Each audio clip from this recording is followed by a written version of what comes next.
Good morning student. आज मैं आपके सामने विकास कुमार पांडे क्लास 12 का जो टर्म सेकेंड में हमारा बेटा है, टर्म सेकेंड में जो चैप्टर 8 है रे ऑप्टिक एंड ऑप्टिकल इंस्ट्रूमेंट, इस पर एक वीडियो बना रहा हूँ। 9th-10th की जो हमारी वीडियो वो भी कंटिन्यू रहेगी, ठीक है।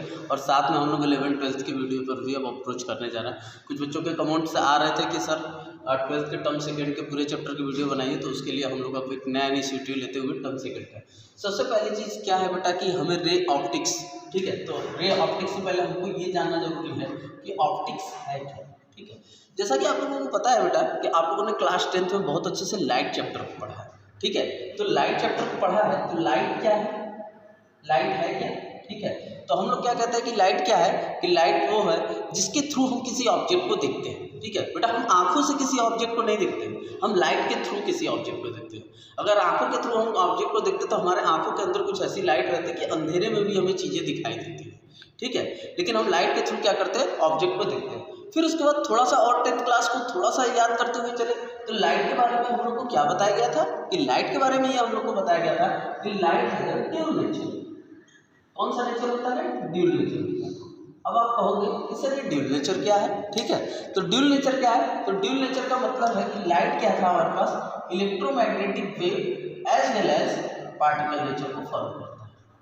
इसको नेचर को फॉलो करता है, पार्टिकल नेचर को फॉलो करता है, ठीक है। तो अब समझते हैं कि हमारे पास ये तो सिंपल था कि लाइट ड्यूल नेचर है, लाइट के थ्रू हम किसी चीज़ों को देखते हैं, ये इलेक्ट्रोमैग्नेटिक वेव और पार्टिकल नेचर दोनों को फॉलो करता है, ठीक है। अब हम ये समझने की कोशिश करते हैं कि ऑप्टिक्स है क्या, ठीक है। ऑप्टिक्स जो है वो है क्या, फिर उसके बाद ऑप्टिक्स के कैटेगराइजेशन भी करेंगे, ठीक है। ऑप्टिक्स है क्या, तो ऑप्टिक्स है क्या बेटा, ये एक ऐसी ब्रांच है फिजिक्स की जिसमें हम लोग लाइट के नेचर की स्टडी करते हैं। किसकी स्टडी करते हैं, लाइट के नेचर की स्टडी करते हैं। क्या अगर कोई पूछेगा ऑप्टिक्स है क्या, तो it is a branch of physics, it is a branch of physics. क्या, it is a branch of physics which deal with the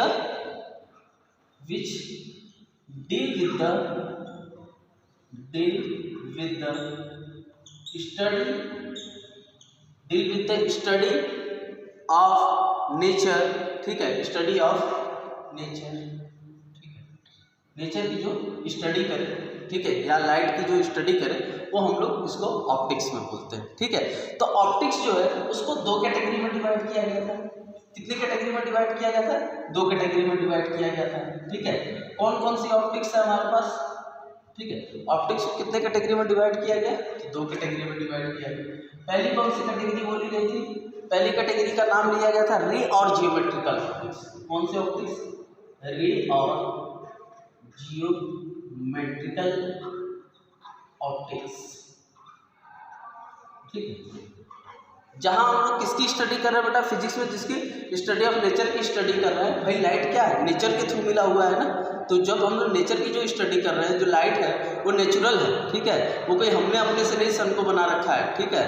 जैसे हम सन के बारे में जो भी स्टडी कर रहे हैं, ठीक है, या सन से आने वाली जो लाइट की स्टडी कर रहे हैं वो नेचुरल चीज़ है। इसलिए मैंने ऑप्टिक्स को क्या बोल दिया कि it is deal with the study of nature. तो ऑप्टिक्स का अब टाइप्स के बारे में, ऑप्टिक्स का पहला टाइप क्या है, रे और जियोमेट्रिकल ऑप्टिक्स है। दूसरा क्या है बेटा, वेव और फिजिकल ऑप्टिक्स। क्या है, वेव और फिजिकल ऑप्टिक्स,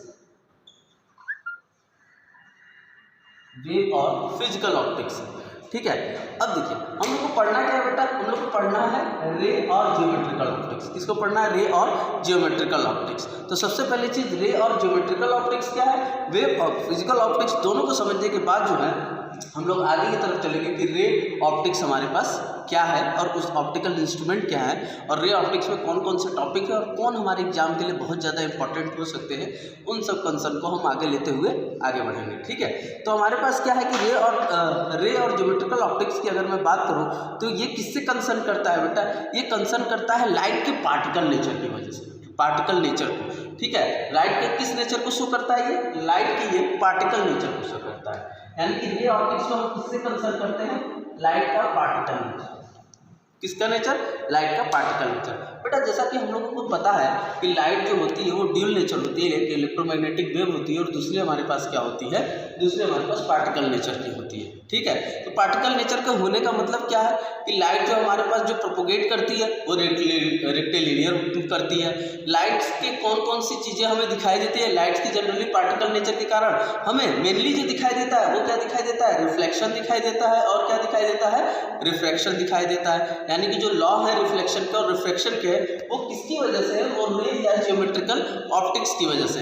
वहीं अगर हम वेव या फिजिकल ऑप्टिक्स की बात करते हैं तो वेव और फिजिकल ऑप्टिक्स में किसका कंसर्न होता है, तो ये हमारे पास फिनोमेना किसके होते हैं, ये इंटरफेरेंस के, डिफ्रैक्शन के, पोलराइजेशन के, ठीक है, इनके ये क्या होते हैं, फिनोमेना होते हैं। यानी इसमें हमारे पास जो मेनली इसके नेचर में जो हमारे पास वेव और फिजिकल में जो हमारे पास जनरली हम लोग नेचर को कंसर्न करते हैं उसमें हम लोग interference, diffraction, polarisation of light, ठीक है, visual light, polarisation of light तक का, यहाँ तक काम करते हैं। जबकि रे और ज्योमेट्रिकल में हम लोग किसको देखते हैं, रे और ज्योमेट्रिकल में हम लोग किसको देखते हैं, रिफ्लेक्शन एंड रिफ्रैक्शन को देखते हैं। ठीक है, जनरली आप लोग से कभी कभी ये भी पूछ दिया जाता है, एक बेसिक सा क्वेश्चन मेरे दिमाग में जैसे आया तो मैं आपको बता दूं कि विजिबिलिटी ऑफ लाइट की वेवलेंथ कितनी होती है, तो 4000 एंगस्ट्रॉम से लेकर के 7500 एंगस्ट्रॉम तक होती है। ओके बेटा, ठीक है, तो अब हम बात कर लेते हैं कि हमारे पास क्या है कि अब हमें पढ़ना क्या है, रे और ज्योमेट्रिकल ऑप्टिक्स। और रे और ज्योमेट्रिकल ऑप्टिक्स में सबसे बड़ी चीज़ क्या हम लोगों को पढ़नी है, वो पढ़नी है क्या कि रिफ्लेक्शन क्या है और रिफ्रैक्शन क्या है, और लाइट जो प्रोपोगेट करती है वो रेक्टिलिनियर करती है, तो रेक्टिलिनियर प्रोपोगेशन कैसे होता है और क्या क्या उसके इफेक्ट आने वाले हैं, उन सब चीज़ों को हम आगे फर्दर डिस्कस करेंगे। ठीक है, तो सबसे पहले हम लोग का क्या रहेगा, सबसे पहले हम लोगों का क्या रहेगा, सबसे पहले हम लोग का रहेगा क्या कि behaviour of light on the interference of two media. ठीक है, behaviour of light, behaviour of light, behaviour of light at the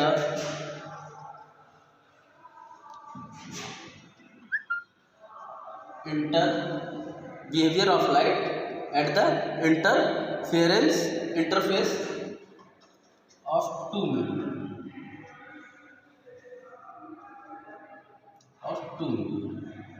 behaviour of light at the interference of two medium. ठीक है, देखिए होता क्या रहता है कि जो लाइट होती है, जब अगर हम उसके पार्टिकल नेचर की बात कर रहे हैं तो लाइट जो होती है वो हमारी जब एक मीडियम से किसी दूसरे मीडियम में जाती है, क्या करती है, जब हमारी लाइट एक मीडियम से किसी दूसरे मीडियम में जाती है तो जनरली 3 टाइप के बिहेवियर शो करती है। ठीक है, जब भी यहाँ पर मैंने हेडिंग लगाई है behaviour of at the interference of two media, कि यानी कहने का मतलब क्या है कि लाइट जब किसी एक मीडियम से किसी दूसरे मीडियम में जाएगी, क्या लाइट जब एक मीडियम से किसी दूसरे मीडियम में जाएगी, ठीक है, तो हमारे पास वो कौन कौन से इफेक्ट अकर होंगे, तो हमारे पास 3 टाइप के इफेक्ट अकर होते हैं। पहला इफेक्ट कौन सा अकर होता है बेटा, पहला इफेक्ट होता है रिफ्लेक्शन का, पहला इफेक्ट होता है रिफ्लेक्शन का, दूसरा होता है बेटा रिफ्रैक्शन का, इसका रिफ्रैक्शन, और तीसरा जो आपका होता है एब्जॉर्प्शन का, इसका एब्जॉर्प्शन का, कि लाइट हमारे पास क्या हो गई है, एब्जॉर्ब हो गई। कैसे हो गई है, आइए इसको अच्छे से समझते हैं एक डायग्राम की हेल्प से। Behaviour of light at the interference of two media.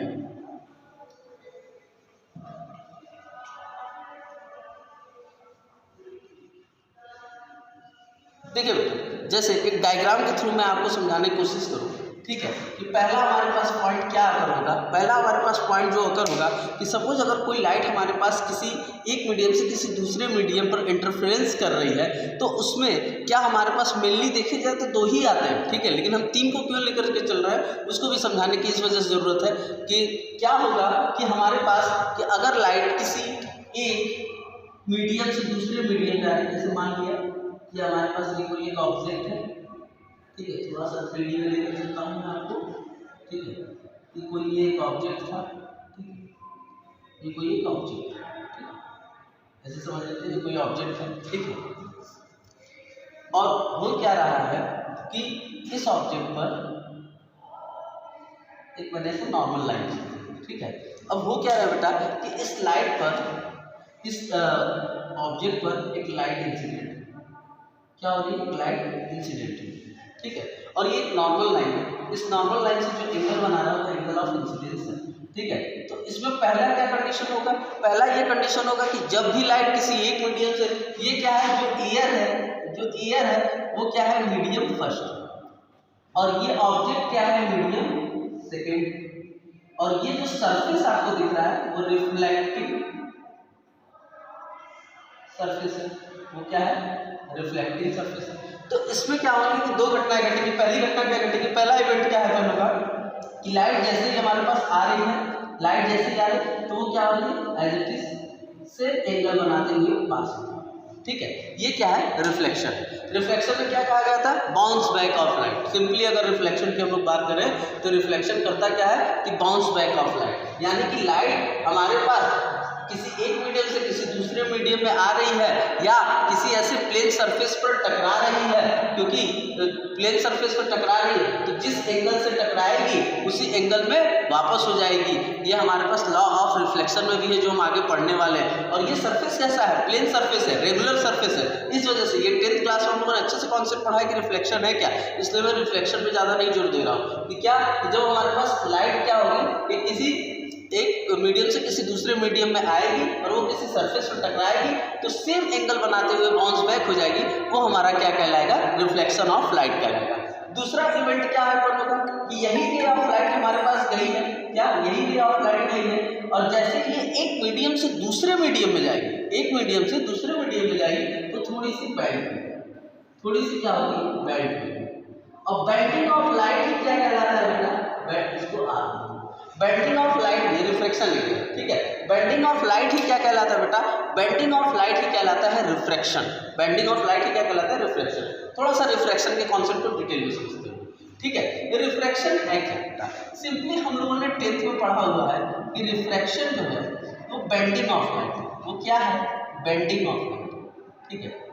Bending of light कब है, कंडीशन है इसकी, कंडीशन है, ठीक है। देखिए रिफ्लेक्शन के लिए कंडीशन नहीं है, रिफ्लेक्शन के लिए क्या है कि रिफ्लेक्शन के लिए मैंने बोला कि लाइट क्या है कि किसी प्लेन मिरर पर या प्लेन सरफेस पर या रेगुलर सरफेस पर जब टकराती है तो क्या होती है वापस चली जाती है। उसके लिए ये कंडीशन जरूरी नहीं कि मीडियम डिफरेंट होना चाहिए, ठीक है। उसके लिए कोई ऐसी कंडीशन नहीं है, बस होना क्या चाहिए कि हमारे पास लाइट एक आई किसी प्लेन सरफेस से पड़ी तो सेम एंगल बनाते हुए वापस चल जाएगी। यहाँ पे हमारा टॉपिक ही क्या था कि behaviour of at the interference of two media, कि अगर जब हमारे पास दो मीडियम क्या कर रहे हैं, मीडिया क्यों बोला हूँ बेटा, क्योंकि मीडियम का प्लूरल है मीडिया, ठीक है, इस वजह से मैं मीडिया का यूज कर रहा हूँ, मीडिया वर्ड का यूज कर रहा हूँ। क्या है कि हमारे पास बिहेवियर क्या होगा कि लाइट जब एक मीडियम से दूसरे मीडियम में जाएगी और किसी से इंटरफेरेंस करेगी तो क्या क्या इवेंट हैपन होंगे, तो मैंने बोला 3 इवेंट हैपन होंगे। पहला इवेंट क्या बोला बेटा मैंने, रिफ्लेक्शन होगा।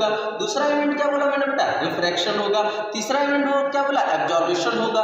कैसे होगा, पहला रिफ्लेक्शन में आपको समझ में आया कि लाइट किसी एक मीडियम से आई, दूसरे एक मीडियम से आई और जैसे ही इस प्लेन सरफेस पर पड़ी, जैसे इंसिडेंट हुई वो तुरंत क्या हो गई, रिफ्लेक्टेड हो गई। यानी अगर ये एंगल 30 डिग्री तो दूसरा एंगल भी 30 डिग्री, ये 60 तो ये 60, यानी ये सिंपल अपना एंगल बना रहा है। दूसरा मैंने बोला कि रिफ्रैक्शन क्या होता है, तो बेंडिंग ऑफ लाइट होती है। क्या होती है, बेंडिंग ऑफ लाइट होती है। क्यों बेंड हो जाती है लाइट बेटा, ध्यान दो, हमारे पास मीडियम जो होते हैं, मीडियम जो होते हैं अकॉर्डिंग टू लाइट के, वो मैं 2 ही टाइप के मीडियम मानता हूँ। एक मीडियम होता है रेयरर मीडियम, और दूसरा जो मीडियम होता है वो होता है डेंसर मीडियम। दूसरा जो मीडियम होता है वो क्या होता है, डेंसर मीडियम होता है। रेयरर मीडियम क्या कहते हैं, रेयरर मीडियम का मतलब जिसके मॉलिक्यूल्स क्या होते हैं, थोड़े दूर दूर होते हैं। डेंसर मीडियम जिसके मॉलिक्यूल थोड़े पास पास होते हैं। देखिए बेटा ये कंपैरिजन करने वाली चीज़ है। जैसे अगर मान लिया कि मेरे पास एयर है और ग्लास है, ठीक है, तो एयर के मॉलिक्यूल्स क्या है, कंपैरिजन टू ग्लास के बहुत दूर दूर हैं, ठीक है, लेकिन ग्लास के जो मॉलिक्यूल है वो बहुत पास पास है। तो एयर मेरे लिए क्या हो जाएगा, रेयरर मीडियम हो जाएगा, ठीक है। ग्लास मेरे लिए क्या हो जाएगा, डेंसर मीडियम हो जाएगा, ठीक है। तो मतलब हमारे पास अगर एयर और वाटर का कंपैरिजन किया जाए तो एयर हमारे लिए रेयरर मीडियम और वाटर क्या होगा बेटा, वाटर हमारे लिए डेंसर मीडियम हो जाएगा।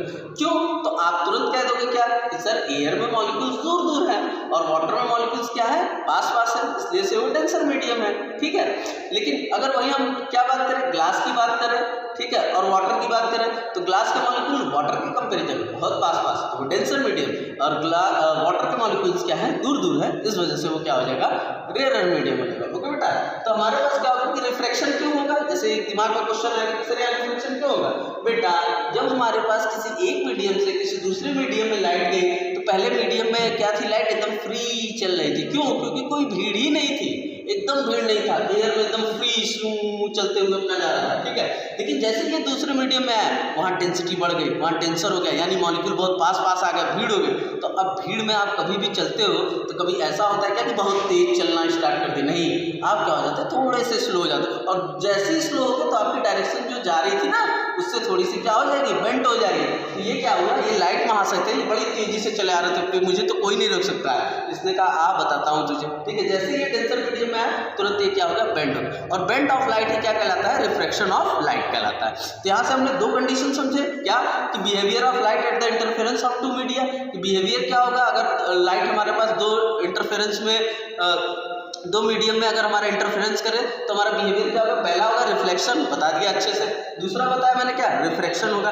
तीसरा क्या होगा, जो रिमेनिंग थर्ड पार्ट रहता है, यानी कि फर्स्ट पार्ट हमारा रिफ्लेक्शन में हो गया, सेकंड पार्ट हमारा रिफ्रैक्शन में हो गया। देखो बेटा ये भी याद रखना जरूरी कि पहले हमारा रिफ्लेक्शन होगा, फिर सेकंड पार्ट में रिफ्रैक्शन होगा, और थर्ड पार्ट में जो भी लाइट की एनर्जी बची हुई ना वो एब्जॉर्ब हो जाएगी। किस मीडियम के थ्रू, इस सेकेंड मीडियम के थ्रू। इसीलिए तो कोई चीज़ चमकती है, अगर वो चमक रही तो किसके वजह से, उसने क्या किया है कि कुछ अपने लाइट को पार्ट को एब्जॉर्ब कर लिया। एब्जॉर्ब कर लिया मतलब सोख लिया है अपने अंदर, ठीक है। तो इस वजह से ये हमारे पास इंसिडेंट रे आई, ये हमारे पास रिफ्लेक्टेड रे गई, ये हमारे पास इंसिडेंट लाइट आई और ये हमारे पास रिफ्लेक्टेड लाइट गई, ठीक है। किसी दूसरे मीडियम में ये हमारा इंसिडेंस एंगल, ये हमारा रिफ्लेक्टेड एंगल, ठीक है। ये हमारा इंसिडेंस एंगल, ये हमारा रिफ्लेक्टेड एंगल, ठीक है। ओके बेटा, अब क्या होता है कि law of reflection of light क्या है, तो ये भी एक बेसिक कॉन्सेप्ट है कि law of reflection of light क्या है। अगर बेटा मैं मान लूं सपोज